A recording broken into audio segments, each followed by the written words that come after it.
My family erased me from the wedding photos before the ceremony even started, but they forgot one tiny detail. Every flower, every chandelier, every five-star meal had been charged to my credit card without my permission. They thought humiliating me would be the last chapter of my life. They had no idea it was only the beginning. Please stick with me, because this story takes a turn nobody in that ballroom saw coming. Before we dive into it, tell me in the comments where you're from. I love seeing the different places people tune in from. And if you're new here, don't forget to subscribe so you don't miss more stories like this. My name is Tinsley Rowe, and for as long as I can remember, I was the outsider in my own family. My parents, Dalton and Maris, treated my younger sister, Lorna, like she could do no wrong. Every conversation, every celebration, and every family gathering revolved around her. When she became engaged to Beck Hale, the heir to a powerful political family, my parents acted as though they had finally achieved everything they had ever wanted. I wasn't even invited to the wedding, yet somehow I kept noticing expensive charges appearing on my credit card. At first, I thought it was a mistake or fraud, but the purchases kept coming. Luxury hotel deposits, floral arrangements, designer rentals, and catering invoices were all linked to vendors handling Lorna's wedding.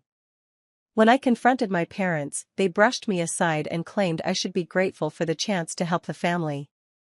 I wanted answers, but a sudden bank alert revealing another massive charge made me realize something was terribly wrong. Growing up, I learned very early that nothing was ever truly mine, not my achievements, not my opinions, and certainly not my place in the family.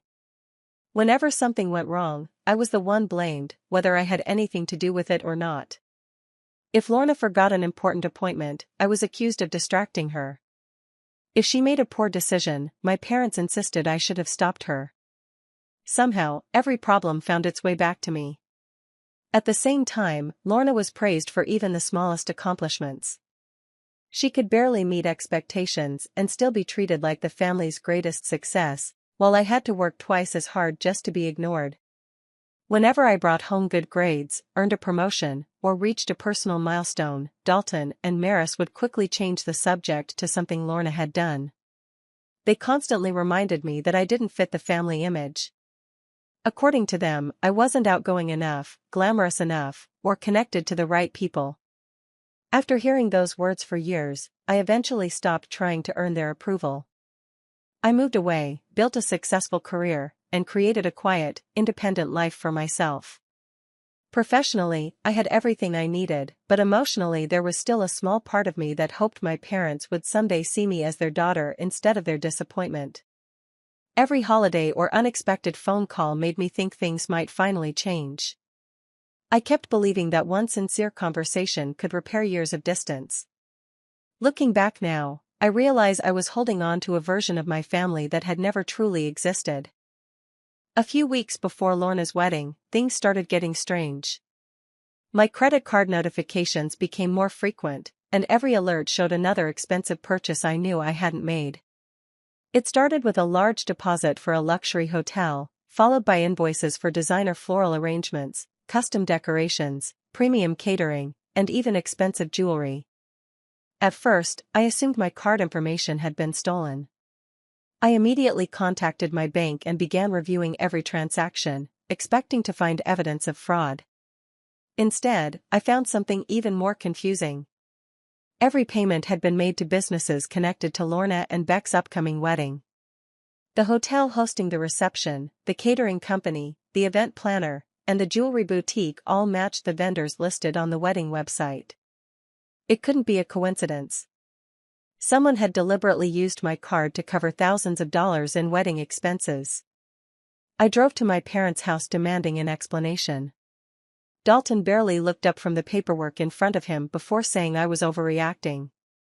Maris acted annoyed that I had interrupted their wedding planning. When I showed them the bank statements, neither of them looked surprised. Instead, my mother calmly told me I was helping the family and should be proud to contribute to Lorna's special day. My father added that families make sacrifices for each other and accused me of being selfish for questioning it. I couldn't believe what I was hearing. They hadn't asked for my permission or even bothered to tell me what they were doing. They simply assumed they had the right to use my money because, in their minds, Lorna's wedding mattered more than anything I wanted or needed. The morning of the wedding, I received an unexpected phone call from my father. Dalton sounded unusually calm, almost friendly, which immediately caught me off guard. He told me there had been a misunderstanding about the guest list and said my mother wanted me there to support the family. For the first time in years, I allowed myself to believe things might finally be different. Maybe they had realized how unfairly they had treated me. Maybe this was their way of making things right. Against my better judgment, I decided to go.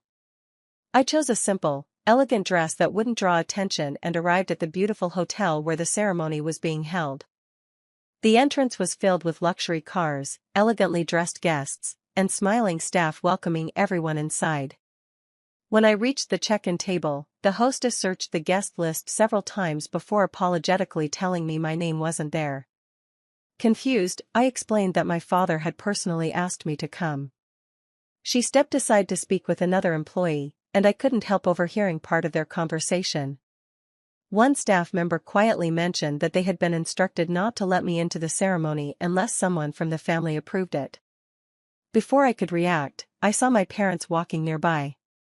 They looked directly at me, then turned away as if they had never seen me. Neither of them came over to explain the situation or welcome me inside. Instead, they continued greeting influential guests with bright smiles while I stood alone near the entrance. At that moment, I realized the phone call hadn't been an invitation at all. It was another opportunity to remind me exactly where I stood in their lives. After being kept away from the ceremony, I stayed only because I wanted answers about the charges on my credit card. No one welcomed me to a table or introduced me to the guests. I stood quietly near the edge of the reception, trying not to draw attention. My parents acted as though I didn't exist unless they needed someone to blame. Lorna smiled through photos with Beck while I watched from across the ballroom, wondering why I had believed anything would be different. Then everything changed in a matter of seconds. A waiter carrying several plated dinners slipped near the dance floor, sending food and broken dishes across the polished floor. The music stopped, and conversations faded into silence. Before the staff could respond, my mother pointed directly at me. "Tinsley," she called loudly enough for the entire ballroom to hear, "go clean that up. That's the only useful thing you've ever done." A few guests exchanged uncomfortable glances, but no one spoke. The hotel employees looked shocked, yet they hesitated because they assumed I was somehow connected to the family. My father didn't object. Lorna simply looked away, pretending not to notice. I felt every pair of eyes in the room fixed on me. My face burned with embarrassment, but years of being treated like the family scapegoat had taught me to stay quiet. I slowly walked to the spill, accepted a towel from a confused employee, and knelt on the floor. As I cleaned the mess, I fought back tears and reminded myself not to give them the satisfaction of seeing me break. Around me, the guests remained silent while my family watched without a trace of guilt, convinced they had put me exactly where they believed I belonged. I had almost finished cleaning the broken dishes when I noticed an unusual silence spreading through the ballroom. The conversations had stopped again, but this time it wasn't because of the accident. Someone had stood up from the head table. I glanced over my shoulder and immediately recognized Graham Vale, a respected technology investor whose name frequently appeared in business magazines. He had been seated with the most influential guests, speaking with Beck's political associates only moments earlier. Instead of returning to his conversation, Graham walked directly toward me with a stunned expression. His eyes stayed fixed on me as if he couldn't believe what he was seeing. The entire room watched him cross the dance floor. Even the hotel staff stepped aside, unsure what was happening. When he reached me, he didn't look at the spilled food or the broken plates. He looked at my mother, then at my father, and asked in a calm but firm voice, "Can someone explain why you're treating my employer like hired help?" For a moment, nobody answered. My parents stared at him in complete confusion. Lorna's smile disappeared, and Beck looked from Graham to me, clearly trying to understand what he had just heard. Guests began whispering to each other, wondering if they had misunderstood. Graham then turned toward me with genuine respect. Ms. Rowe, he said politely, I didn't know you would be here today. If I'd known, I would have greeted you the moment I arrived. The ballroom fell completely silent. Every eye shifted toward me. The same people who had ignored my humiliation only moments earlier were now staring in disbelief, trying to figure out why one of the most powerful businessmen in the room was speaking to me as though I were the most important person there. No one said a word after Graham addressed me. The silence stretched across the ballroom as my parents searched his face for some sign that he was joking. Instead, he remained completely composed. He looked around the room before speaking clearly enough for everyone to hear. I'm afraid there's been a serious misunderstanding, he said. Ms. Tinsley Rowe isn't an employee here, and she certainly doesn't work for your family. She's the managing partner behind one of the country's most respected private investment firms. She prefers to stay out of the public eye, which is why very few people recognize her. A wave of whispers spread through the guests. My father let out a nervous laugh and shook his head, insisting Graham must have confused me with someone else. Graham calmly reached into his briefcase and handed several documents to Beck and a few senior business leaders seated nearby. The information is public if you know where to look, he continued. Over the past several years, Ms. Rowe's firm has legally acquired the debt portfolios connected to both the Rowe and Hale family businesses. Every agreement was completed through standard financial transactions. Beck's expression changed as he scanned the paperwork. My mother's confidence disappeared, and Lorna looked as though she couldn't understand what she was hearing. They had spent years treating me like I had no value, never realizing the quiet daughter they ignored had built something far greater than they imagined. I hadn't come to the wedding looking for revenge or recognition. I had only wanted answers. Yet standing there, surrounded by the same people who had laughed at me minutes earlier, everyone finally understood the truth. The woman they had humiliated now held enormous financial authority over the future of both families, and nothing in that ballroom would ever be the same again. My father was the first to react. Dalton forced out a loud laugh and looked around the room as if expecting everyone else to join him. This has to be some kind of joke, he said, shaking his head. You're seriously telling me my daughter controls companies like ours? That's impossible. Graham didn't argue. Instead, he nodded toward two attorneys who had been seated nearby throughout the reception. They quietly walked over carrying leather folders and placed several official documents on a nearby table. Their calm professionalism immediately changed the atmosphere. They weren't there to make dramatic claims. They were there with evidence. One attorney invited Beck and his family's financial advisor to review the paperwork. Within moments, their expressions shifted from curiosity to concern. The documents detailed a series of completely legal acquisitions completed over several years. Every transaction had been properly recorded, every agreement fully executed, and every transfer carefully documented. My investment firm had lawfully acquired the debt portfolios connected to both the Rowe and Hale family businesses.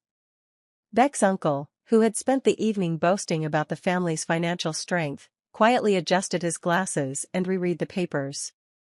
Another relative stepped aside to make a private phone call, his confident smile gone. Around the ballroom, conversations turned into nervous whispers as guests realized this wasn't a misunderstanding. My mother looked at me as though she were seeing a stranger. Lorna stood frozen beside Beck, unable to say a word. The pride that had filled the reception only minutes earlier vanished completely. The same people who had dismissed me as worthless were now beginning to understand that their financial future depended on the woman they had publicly humiliated. For the first time in years, they weren't looking down on me. They were looking at me with fear. The tension in the ballroom became almost unbearable. My mother was the first to break the silence. Maris stepped forward with a nervous smile and insisted there had been a misunderstanding. She claimed the wedding planning had become overwhelming and that someone must have accidentally used my payment information. She tried to laugh it off, hoping the guests would accept her explanation and move on. Lorna quickly wiped tears from her face and added that they had always planned to repay every dollar. She said they were going to explain everything after the honeymoon and never meant for me to feel taken advantage of. Her voice trembled as she spoke, but after everything that had happened, I could no longer tell whether her tears came from guilt or fear. I didn't argue. Instead, I calmly opened my handbag and removed a folder I had brought with me. Inside were printed bank statements, transaction records, and copies of emails I had sent over the previous several weeks. One by one, I placed the documents on the table for everyone to see. The statements showed months of unauthorized charges made to my credit card. The emails proved I had repeatedly asked my parents for an explanation. Each message had either been ignored or answered with vague excuses. There was no evidence that anyone had intended to repay me or even inform me before using my money. The guests carefully reviewed the paperwork, and the whispers around the room grew even louder. My family's excuses fell apart under the weight of the facts. No one could dismiss the documents or question the timeline. In front of their respected friends, business associates, and future relatives, the truth was finally impossible to deny. Their carefully crafted image collapsed, not because of my words, but because of the undeniable evidence they could no longer explain away. I didn't feel the need to argue or embarrass anyone. The facts had already spoken for themselves. Looking around the ballroom, I took a slow breath and calmly explained that this was never about revenge. It was about accountability. Unauthorized financial transactions have legal consequences, no matter who commits them or what excuse they offer. Being family doesn't give anyone permission to use another person's money without consent. After I finished speaking, one of the attorneys from my legal team stepped forward. He informed everyone that, based on the evidence already collected, the disputed accounts connected to the unauthorized transactions were being frozen under the terms of existing financial agreements. Formal recovery procedures had also begun. Every action would follow the contracts and applicable laws, leaving no room for personal favors or emotional appeals. The announcement immediately changed the mood in the room.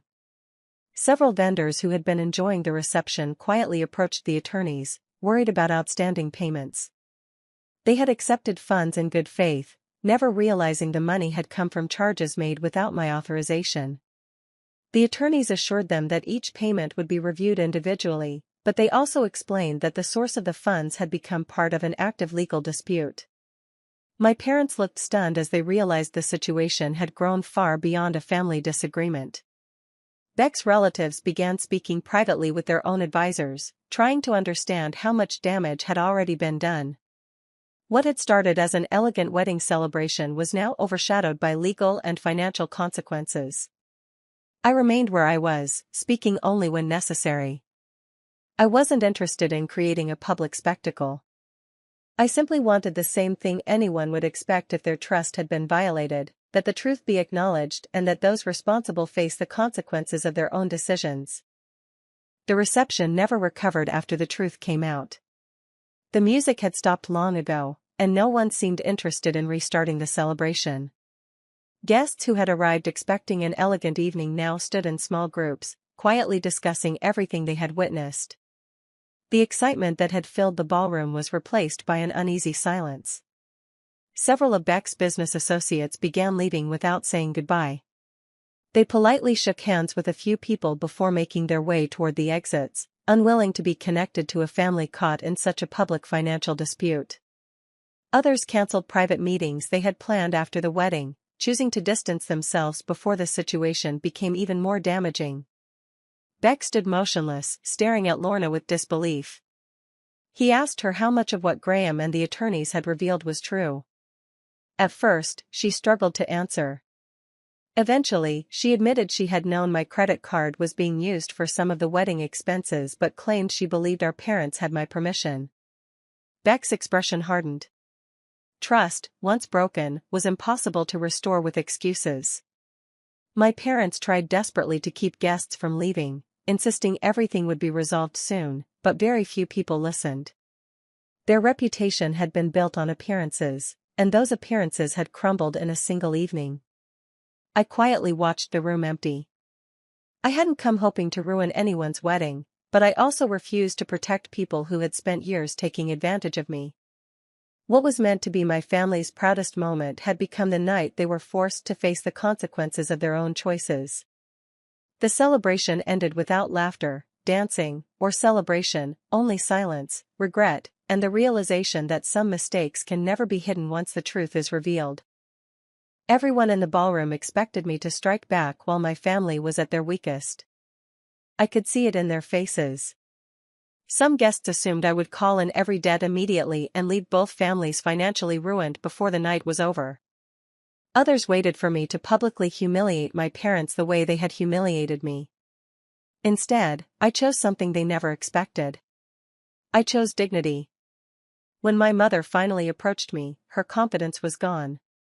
She begged me to forget everything that had happened and reminded me that we were family. My father quietly asked if we could settle the matter privately. Even Lorna apologized through tears, hoping I would make an exception for her wedding. I listened without interrupting, but my decision had already been made. I calmly explained that my personal feelings would never interfere with my professional responsibilities. Every contract would be honored exactly as written. Every legal process would continue without favoritism or punishment beyond what the law required. My investment firm had always operated with integrity, and I refused to compromise those principles simply because my own relatives were involved. I also told them something they had never understood. Forgiveness and accountability are not the same thing. One is a personal choice, while the other is a necessary consequence of our actions.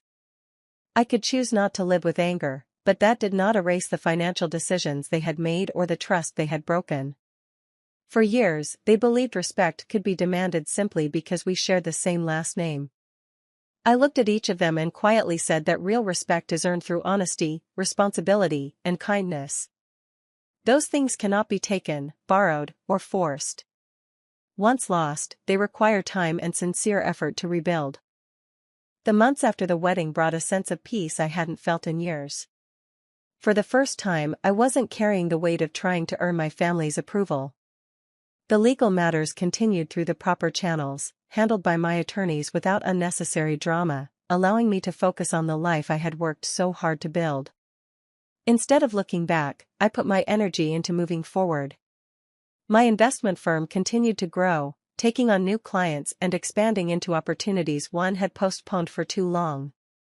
The success wasn't measured only by profits but by the trust we built with every partnership. People worked with us because they believed in our integrity, transparency, and commitment to keeping our word.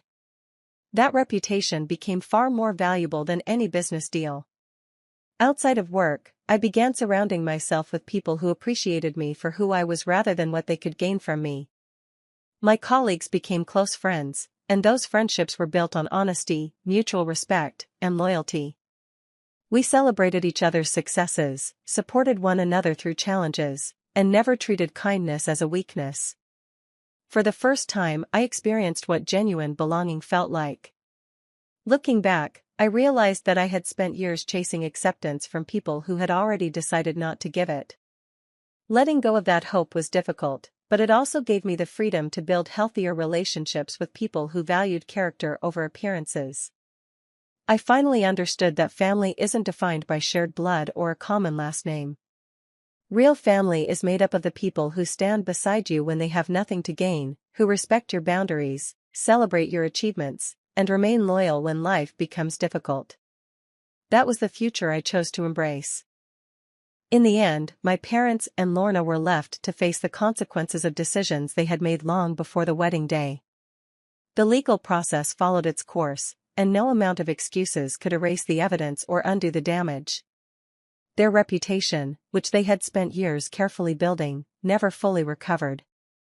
The business leaders, political connections, and influential guests they had worked so hard to impress had witnessed the truth with their own eyes. Trust, once broken so publicly, was not something that could be restored overnight. As for me, I didn't celebrate their downfall. Watching people face the results of their own choices brought no joy. I simply accepted that every action has consequences, and this time those consequences belonged to them instead of me. For years, I had carried the burden of their mistakes and their constant criticism. I wasn't willing to carry it anymore. I returned to my work with a clear mind and a peaceful heart. My life was no longer controlled by the hope that my family would finally change or accept me. I had built a future through honesty, hard work, and determination, and no one could take that away from me. The respect I earned came from people who knew my character, not from those who judged me based on appearances. Looking back, I realized the greatest victory wasn't exposing my family or proving them wrong. It was finally understanding my own worth.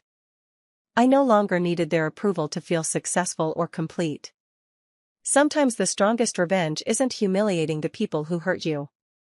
It's refusing to let their opinions define your future. The moment I walked away with my dignity, integrity, and self-respect intact, I had already won the only battle that truly mattered.